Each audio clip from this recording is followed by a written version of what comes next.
Di salah satu sekolah menengah di Korea, seorang gadis terlihat sibuk dengan pikirannya. Dalam hatinya dia penasaran apakah kakaknya sudah masuk kelas sekarang.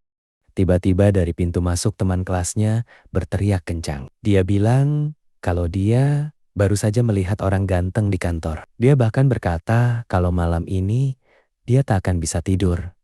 Saat itu sang gadis mendengar pembicaraan mereka. Dia yakin kalau yang mereka bicarakan adalah kakaknya. Dia tak menyangka kakaknya yang dia kira mati bersama dengan orang tua mereka saat kecelakaan pesawat akan kembali 10 tahun kemudian. Dia mengingat saat pertama bertemu dengan kakaknya di bandara.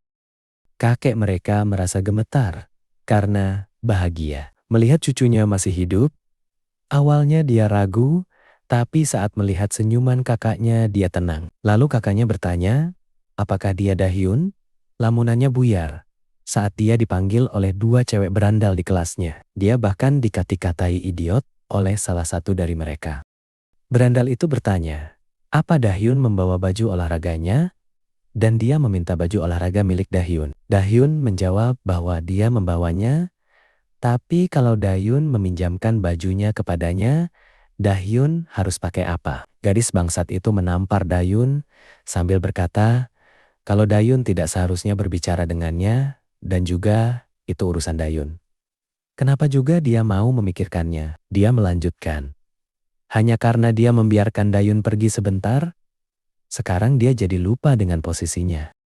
Teman sekelas mereka yang melihat, bersikap seolah tak terjadi apa-apa. Si bangsa tadi bahkan bertanya, apa Dahyun ingin dihajar sampai menangis di depan semua orang seperti dulu. Dahyun yang tak berdaya, hanya bisa diam saja dan tak bisa membalasnya. Di tempat lain, Yui Ijin baru saja masuk ke kelas barunya. Guru mereka mengatakan, kalau mulai saat ini, Yui Ijin akan bergabung dengan mereka. Dia dulu tinggal di luar negeri untuk waktu yang lama karena masalah pribadi. Jadi, guru mereka meminta teman sekelasnya untuk membantu Yui Ijin beradaptasi di kehidupan barunya. Gadis-gadis yang sekelas dengannya terpana melihat Yui Ijin, tapi ada juga yang terganggu dengan kedatangannya. Yui Ijin lalu pergi menuju tempat duduknya. Seorang preman kelas merasa kesal karena teman sekelasnya antusias dengan kedatangan Yui Ijin di belakangnya. Berandalan lain memberi isyarat padanya. Melihat Yui Ijin berjalan di dekatnya, dia menjulurkan kakinya. Dalam hatinya dia ingin Yui Ijin merasakan penghinaan di hari pertamanya, namun Yui Ijin malah berhenti tepat di depannya. Merasa kesal, kemudian saat melihat ke Yui Ijin yang balik menatapnya, membuatnya bertambah kesal. Dia memanggil Yui Ijin bangsat dan bertanya kenapa dia menatapnya. Flashback saat masih bersama dengan Letnan Kang, di kemiliteran, ia memperingati Yui Ijin agar dia tak bertarung apapun kondisinya. Yui Ijin membalas bahwa dia sudah tahu banyak tentang itu. Letnan Kang mengira kalau Jin mengerti maksudnya. Tapi ternyata Jin menyambung. Kalau dia tak akan bertarung, kalau data tentang tempat itu masih kurang. Dia tak berniat pindah dengan terburu-buru dan mati terbunuh seperti amatiran. Letnan Kang yang mendengarnya hanya bisa melongo. Jin mengingatkan kalau dia adalah seorang profesional yang hidup di medan perang selama 10 tahun. Letnan mengatakan lebih lanjut maksud perkataannya. Letnan menyuruh Jin tidak bertarung karena khawatir pada musuhnya. Kembalilah saat ini, si preman kelas bertanya sekali lagi, kenapa Jin menatapnya? Apa dia mau mati? Guru yang melihat Jin masih berdiri menanyakan padanya kenapa dia masih berdiri. Yui Ijin meminta maaf. Kemudian melewati si berandal begitu saja. Berandalan itu mengira kalau Jin takut dengannya. Jadi dia bukan apa-apa. Yui Ijin lalu duduk di belakang, di samping siswa yang bernama Park Yongsan. Sebelum pergi, ibu guru menyuruh Yongsan untuk membantu Yui Ijin karena dia duduk di sampingnya. Guru lalu berpamitan dan menyuruh mereka untuk menikmati kelasnya. Setelah itu, Yongsan berbicara dengan Yui Ijin. Kemudian, dengan merendahkan suaranya, dia berkata, pasti tadi ingin kaget karena dia melihat preman kelas. Ternyata namanya Lee Jae-hyun yang menjulurkan kakinya tadi. Dan yang duduk di belakangnya adalah Ju Hyuk Jin.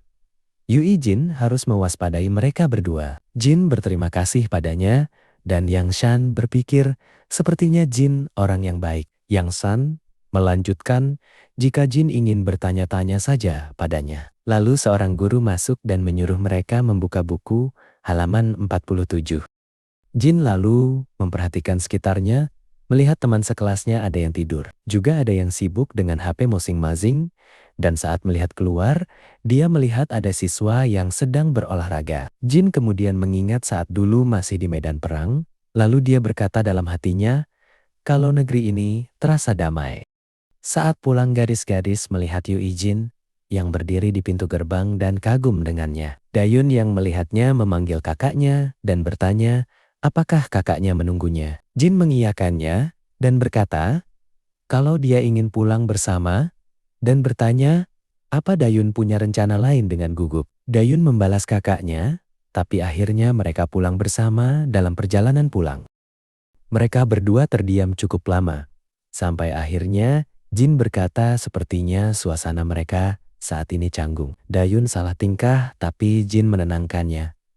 Dia berkata, kalau Dayun tak perlu malu, karena jujur saja Jin juga merasa sama. Jin lalu bercerita saat kecelakaan itu terjadi, dia masih berusia 9 tahun dan dia hanya sedikit mengingat tentang Dayun dan kakek mereka. Dayun yang masih berusia 7 tahun, dia pasti merasa lebih sakit daripadanya. Kemudian mereka berdua melewati para pembulinya Dahyun di sekolah. Mereka sibuk sendiri sampai melihat Dahyun lewat dan memanggilnya. Beranda lain bertanya siapa yang dipanggil cewek bangsat itu. Dia lalu menjelaskan kalau Dayun adalah orang yang ditargetkan oleh cewek bangsat itu. Lalu si cewek bangsat bertanya, siapa yang bersama Dayun?